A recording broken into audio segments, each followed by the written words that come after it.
inability to work the earth in that sense, in the sense of the original curse of Adam. I don't know. I have my own opinions about it. I don't really think that it would be appropriate for me to go into those at this point in time, but I think that this is a really important thing for people to think about. I'm not going to tell anyone what they should think about it, but they should be thinking about it like this. This is a big deal. The kinship with the serpent is sort of the thing that initiates sort of have to grapple with and get with, and find some understanding of this idea and how it might play out in your own initiatory experience. I really don't like telling people what to think about stuff, but yeah, this should be on your plate or something to think about. It's interesting that the spilling of blood becomes this sort of catalyst for the initiatory system, because when Crowley goes on later, actually I think it's earlier in Liber 418, and he talks about the Black Brothers, that's a sort of opposing ritual. He compares it to the Passover, in a sense of there is a blood sacrifice, and for the Black Brothers this is something they do to keep out the angel of death, to avoid the destruction of the ego, and in so doing they fail to cross the abyss and sort of wither away in their own temples and turn into nothing, because their magical power is not significant to sustain the force of their initiation. So you sort of get to a certain point in the system, you either cross the abyss or you wither away. But there's a spilling of blood that happens there as well. They say it takes that blood to create a bar for the angel of death, to keep them out of the pylon and preserve their ego.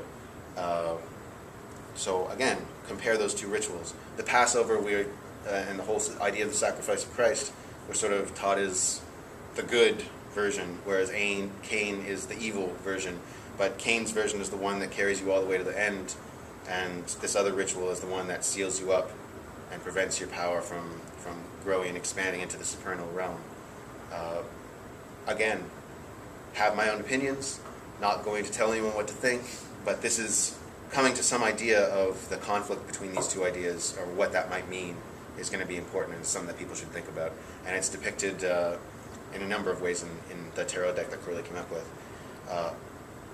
He changed the sort of corollary of the lovers/brothers card is the art card, where he totally changes, and he actually doesn't mention why he changes it from temperance to art, although it's not really too hard to figure out that temperance is not exactly on Crowley's agenda.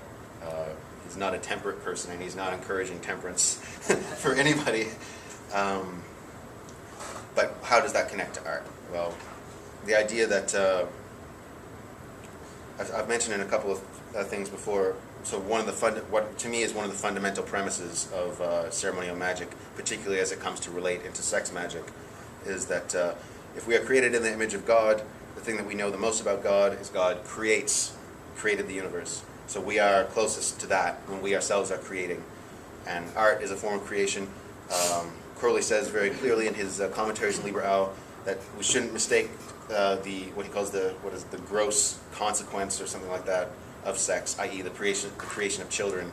He's like, we shouldn't see that as the main purpose. It's creative energy, it's creative force, but he's like, we can use this in all kinds of different ways. It shouldn't be just devoted to creating children, because that's sort of the least of its capacity. So the art card is where Crowley sort of calls back on the imagery that he pulls out in the lover's card, and you see that sort of that chemical wedding that happens in that card sort of re-imaged in the art card, because it occupies the opposite sort of spot on the zodiac. And art is not moderate.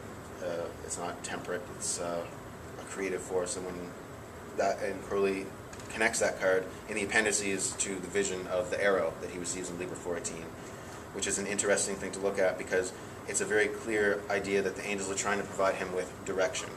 And the whole concept of direction, like the idea this is where things are going, is key not just to true will and thelema, because true will is an active process. You're doing something. There is a next step.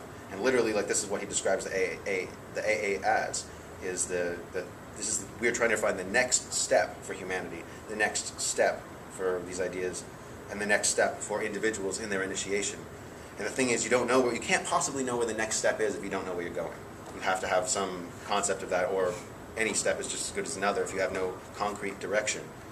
So this is his sort of attempt to get into that direction and look at where everything is going, which brings us right back to the Enochian angels.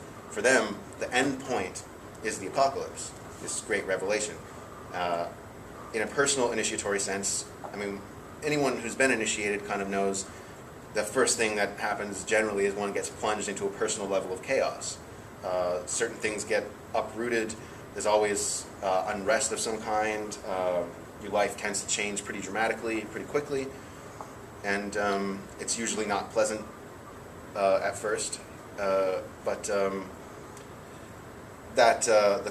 the sort of larger sense of that, as alchemists, we all sort of say, oh, as above, so below. So in the larger sense, or as the angels say, as below, so above. So they're hoping that by creating these sort of personal initiatory experiences, they will touch off a larger sort of global chaos, a global initiation, and actually change the current of the world, which is sort of what Crowley was doing when we have the change to the new Aeon with the Book of the Law, where he says, okay, there's a new sheriff in town, there's a new law, a new way that we're doing things, the spiritual current has changed, and it's very clear it will take time for that to manifest itself on a larger scale, but understanding this sort of algebra of initiation is how we get to that point and further sort of spread that current.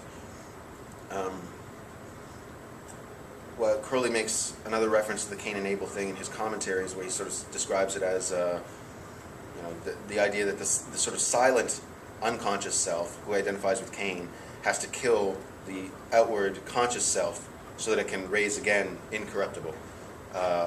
In a sense, and this is sort of a metaphor for the coming to being of true will, where you probably not, most people, even if you have been practicing with the occult for a long time, even if you've been involved with Thelema for a long time, it's not necessarily that easy to, unconscious is unconscious for a reason. No one ever really gets to know they're unconscious, because if they knew they're unconscious, it would be conscious. So we all have drives, however self-aware we might think we are, we all have drives that we're not aware of, that we have to become aware of, and as we become aware of them, they sort of destroy our previous outward self, and then we have to reinvent that previous outward self in light of this new information.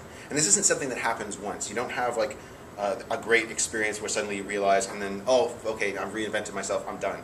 No, it never ends. It's a constant process of that happening and that going on.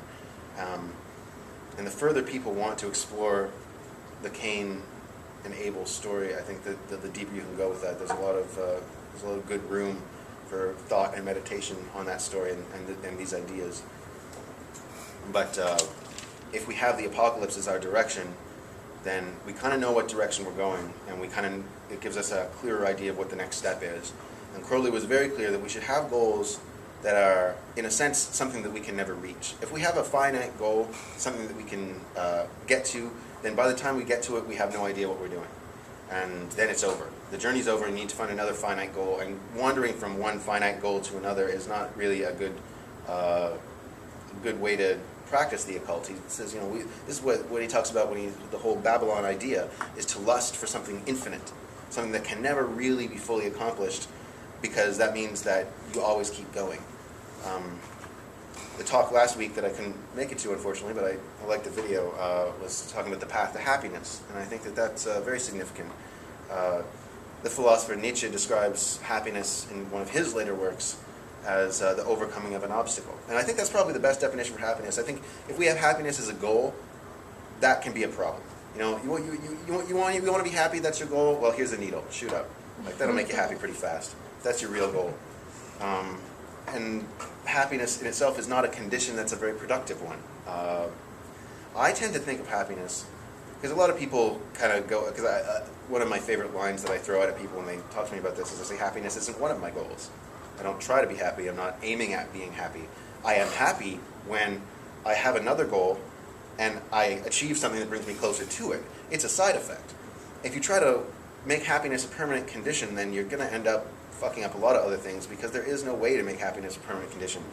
I heard a great study on CBC where they compared multiple amputees to lottery winners. And they found that in most cases, for pretty much all these people, whether they had something horrible happen and they lost both their legs, or they won $100 million, in about a week and a half, they evened out.